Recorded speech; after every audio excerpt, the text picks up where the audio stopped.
And after years of slow and steady growth in our English language learner population, this school year, really since January of last school year, we have seen a surge in our population.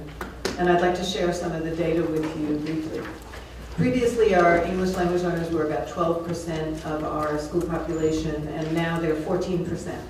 And in numbers, this means that last year we had 1,300 ELLs, and as of today we have 1,580 ELLs, and we just got 3 new students in the last 2 weeks who aren't in that number.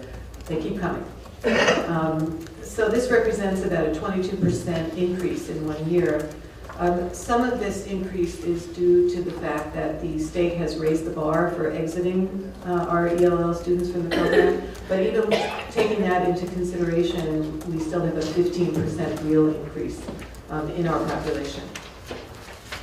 This is partly due to, but not completely due to the new students that have come, who have crossed the border as minors and are now living with relatives in Norwalk. We have 85 of those students as of today. So at the high school, our ESL Level 1 courses are full and closed. We have no more room. So we've taken some steps, some immediate steps, and I formed a committee, and we hope to form a Norwalk International Academy next semester, and you'll be hearing about a budget transfer later tonight so that we can do that. And this will alleviate the overcrowding of our ESL classes at the high school, and also will better meet the needs of these new students who, some of whom have missed several years in their education, so they have gaps and they need this special program.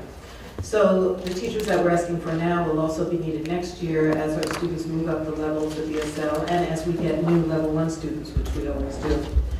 At the middle schools, we've seen this surge also, and especially at Nathan Hale Middle School, because historically we haven't had many beginners at Nathan Hale, and the services were not the same as the other 3 middle schools. But now with 17 beginners at Nathan Hale, which they never had before, we need to have the same services at Nathan Hale as we have at the other middle schools, so there's something in the budget for that. Excuse me. And at the elementary schools, I feel that we've really reached a tipping point where the ESL and bilingual teachers are stretched so thin that I'm starting to question the effectiveness of the services. And in some schools we've had to triage our services and have the teachers only serve the beginners and low intermediates because we just don't have enough staff. So that's a broad view of the needs of the ELL Education Department.